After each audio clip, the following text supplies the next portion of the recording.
So if you're wondering if we could have ever gotten the comic accurate X-Men and those costumes right from the beginning, the answer turns out to be yes. Kevin Feige was pushing, but they said no multiple times. Because, comics weren't allowed on the set because Singer thought that the film based on comics should not be influenced by the source material. So I think most of you by now know how Kevin Feige got his start. He became a production assistant with the Donners, who were of course involved very early on with the X-Men and with many other properties. And he of course loved Marvel, and he wanted to put himself right in the middle of that because he had a passion for these comics and what they were trying to do. And we already know that he tried multiple times to make the early version of the MCU possible, talking with Sony, with Sam Raimi, talking with Singer and with Fox, talking with other outlets out there that were currently developing other things, but none of them could agree to work together, and they thought it was a stupid idea that would never sell.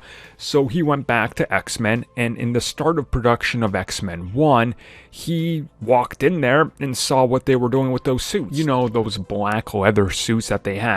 Well, he actually fought against that. And here's a direct quote, and I quote from The Observer. "There was pushback to being faithful to the comics. Kevin Feige, production assistant on the film, was right there in the midst of it all.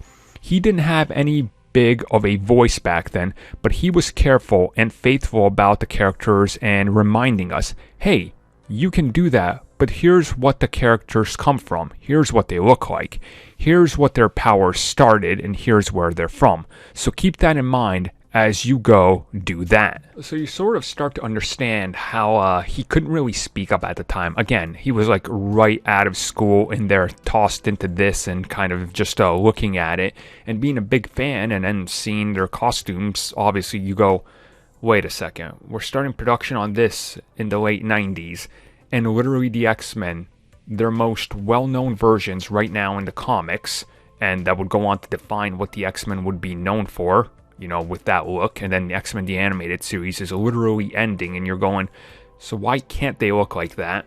But you can't speak up because you'll probably get the boot because you're just a low person on the totem pole, and the guy up top doesn't care about the comics. So, give it to Kevin Feige. He fought for it, and we know that he was involved with some of the early concept arts that we've seen that did look more faithful. Unfortunately, we would never end up seeing most of those, so I guess we're just going to wait for the MCU versions to see those suits realized.